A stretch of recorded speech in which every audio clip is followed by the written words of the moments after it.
Hey YouTube, this is Dean making another vid. If you like my content, please consider hitting the like button. Also, please consider subscribing, as it is very much appreciated. Okay, onto this bracket fungus. And I've got a little bit of char from I think it was a horsehoof or bracket fungus that I had previously done ages and ages ago. I haven't actually charred any of this one. So I assume that it's going to be the same. Let's hope it is. I will char some of this up. I've got plenty of it, as you can see. So I tried some last night. It wouldn't take a spark from flint and steel because it just doesn't seem to work. But let's give it a go again. I've processed it up the same as I would do any other. So my polypores or whatever, fooling around with it. Same sort of carry on. I've just cut it into thin strips. I did ember transfer it last night and it worked really well. So I'm assuming that's what this is going to be. It's going to be a coal extender and it's going to work really well. I'm also going to give it a go with titanium today. So let's give it a go anyway. First of all, sorry about the clanging noise because that's just what I do. I like having my props. So see, the only problem with this stuff is that it's not like the polypore where I can get it really thin. So, and that's where I think the problem lies.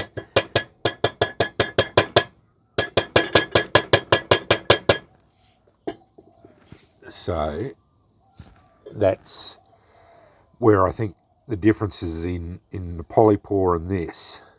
Now let's give it all its chances, best chances. I'm going to burn some wood and get some really nice ash up because my firebox has not got the nicest ash in it.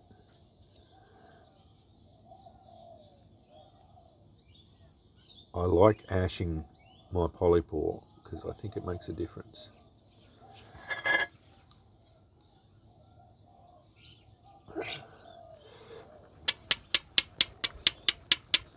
I'm driving good sparks on here. I just don't think it's going to get hot enough.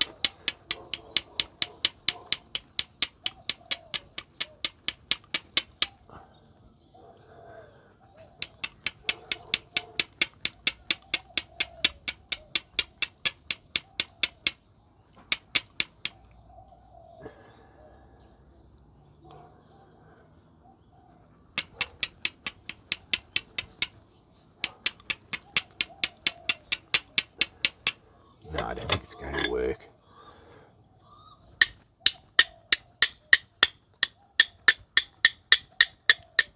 And this is going to be very hard because it's hard to direct the smaller.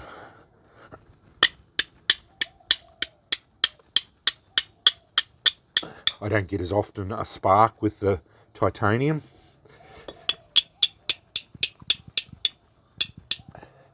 Fair enough, it's hotter, a lot hotter, but it's not as often.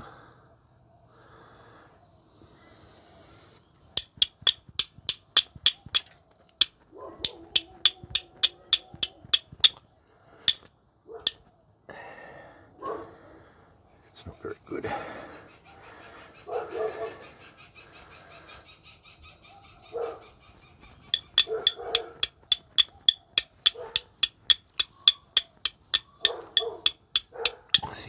I don't think that's going to work for me.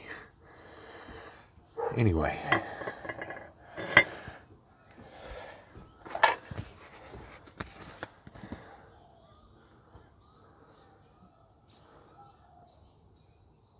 I should put glasses on. I hurt my finger then. Misstroke. Titanium, I've got to use it rough.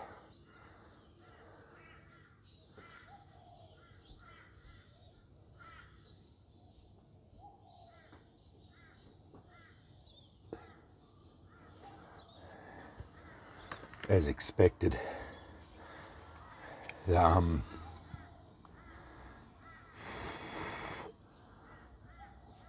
The magnifying glass got it, the lens, Fresnel lens got it going instantaneously. It has gone out.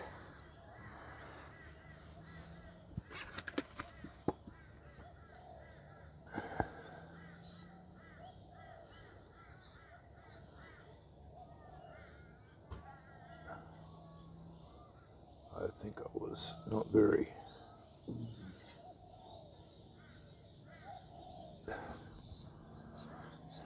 I've got a fair bit of it going now.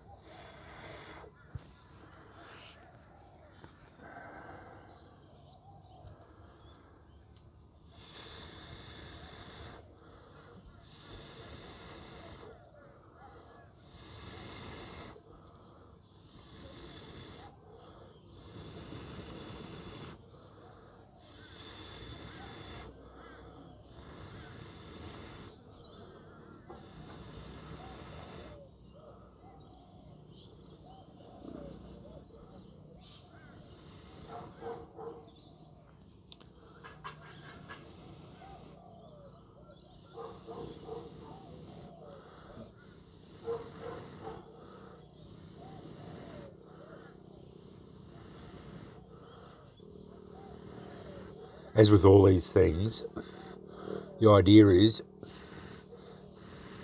get a lot of it going.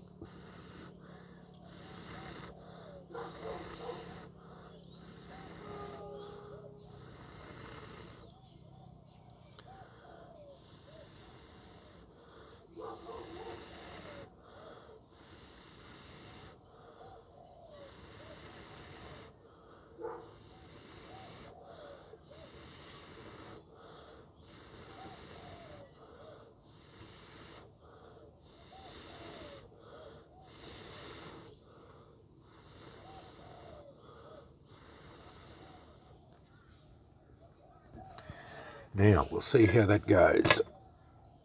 I think that will just ember away. And if I put it on a rock, the only problem is, as with anvils, rocks draw the heat out of things.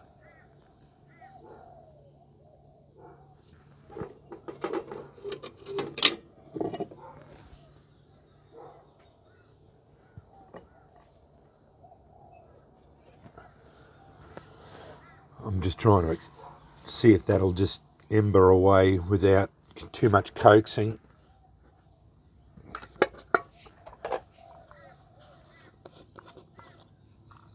Because a coal extender should very well just keep going without too much coaxing. That's the whole idea of them. They do need to be coaxed occasionally, but you shouldn't have to be fooling around with it too much. Now, I charred this a while ago. Let's see if it'll take a spark from the flint and steel.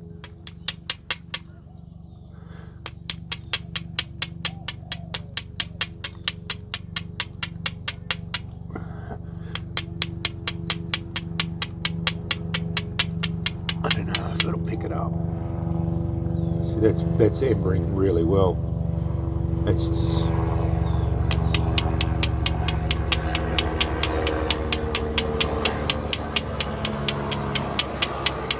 this is not even picking up, even charred. That's fair enough. They're just bouncing off.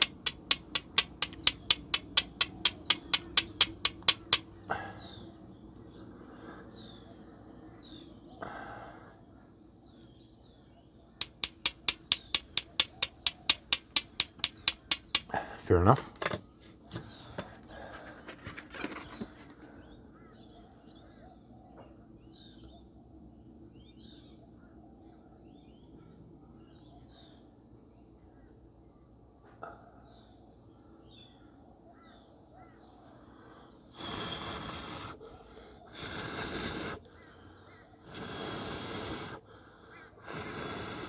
Didn't take that for... That got a coal going straight away as soon as I focused it.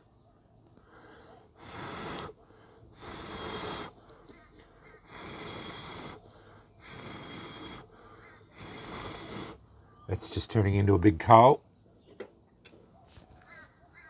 And this is still going on. No dramas. So, as expected, yes, I think it will be a very good coal extender. And charred, it'll be even better. It'll just turn into a big coal, but it won't take a spark from flint and steel.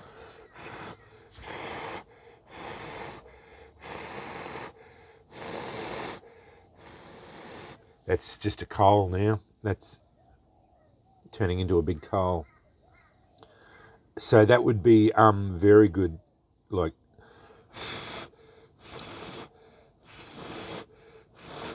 put that in your bird's nest, and most certainly that would get your bird's nest going very, very well. That's turning into a big coal. Fantastic. This is burning away nice, and it's not going out, which is good. And that's what you want.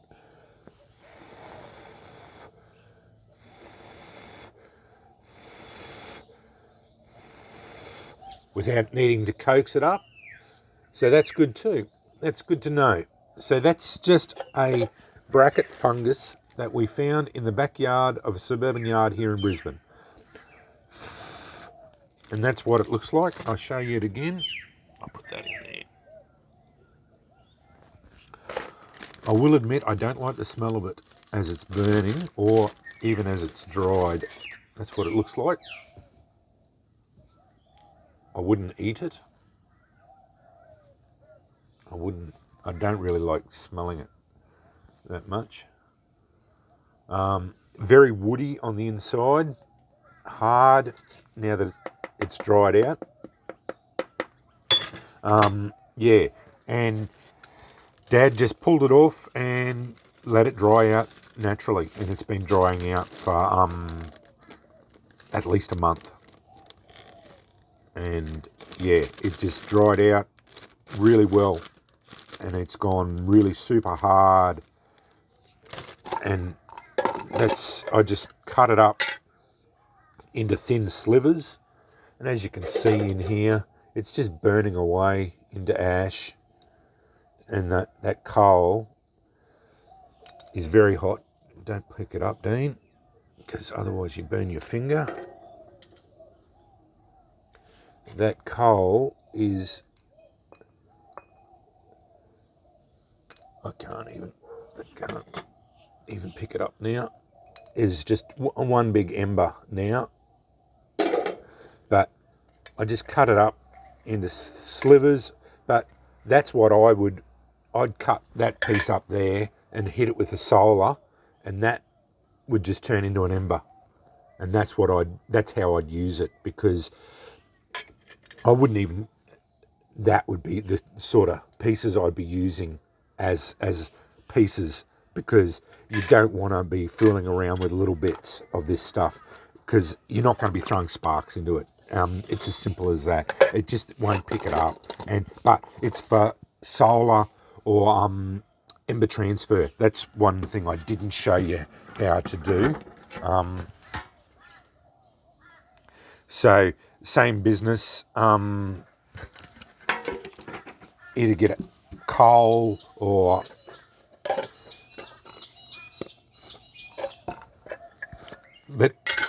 same sort of business with as with any of these ember transfers.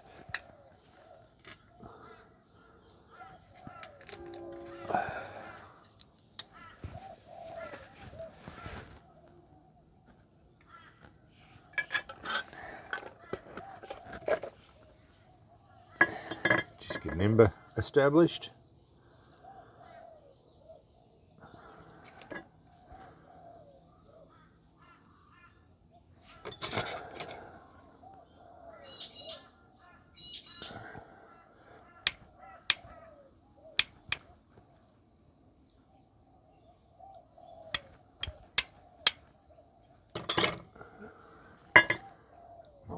hits then. Couldn't get it in the first strike, but then get multiple hits.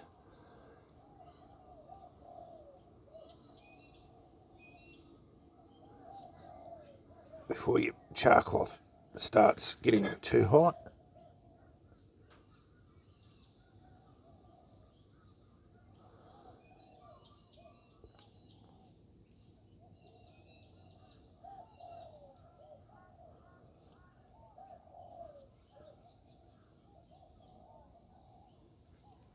I hope that's in frame, sorry.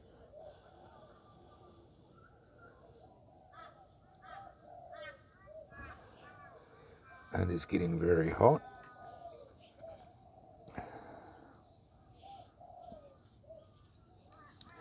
Learn to use bigger pieces.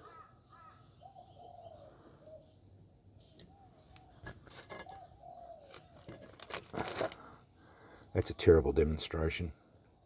But anyway, you get the idea.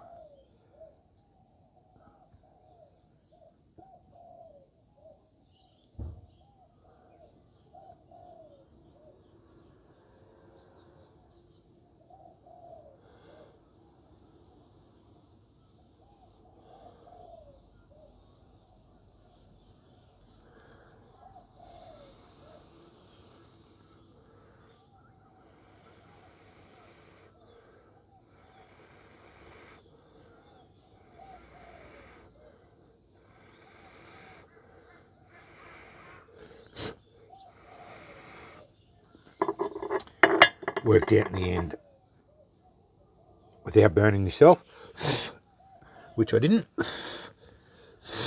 or burning your little props or anything. That's got an ember on there now, successfully transferred onto there. It's just a standard ember transfer. That's one thing, and that was with Expeditionary Johnny the other day. He was talking about ember transfers and ember management, and I have to say it's worth talking about and reiterating about, and it was so good that he mentioned it. This is one thing you have to really do, is get used to manipulating your ember and being able to work with it, because when you're fooling around fire, that's the whole key to this thing, is the ability to work with these things and in your hands, and getting used to fooling around with it, the ember management and how to do it. It's the key to it, and once you get used to it, you will find this stuff does become very easy. Just coaxing it along and getting it how to do it. That's, I think, the key to, especially flint and steel and friction fire. You'll find that's this is the whole key to the whole process, is your ember management and doing it. So yeah, but yeah, that's a little bit of a tangent, but yeah, ember management is the key to this whole business, and you have to get used to it, and yeah, just being able to do it, and because we're always talking, that's everyone in this game we'll be talking about embers and how to manipulate them. Anyway, that's what I've found about bracket fungus. I thought I'd report on it, and sorry this one's a bit longer, because yeah, I had to go through a fair bit with it, because yeah, it just wouldn't take a spark. I tried it last night. I fooled around. I didn't want to show you me sitting here for 15 minutes trying to spark, because that's what I did last night. I sat down for a fair while trying to spark, and it wouldn't do it. I did try it with the titanium as well, and I knew it wouldn't work either very well. It's just these things don't throw as many sparks, and it's hard to direct those single sparks into the area. Anyway, this one's a long one. Sorry for that, but that's just the way it is with this particular fungus or fungi, or fungus singular. Thanks for watching.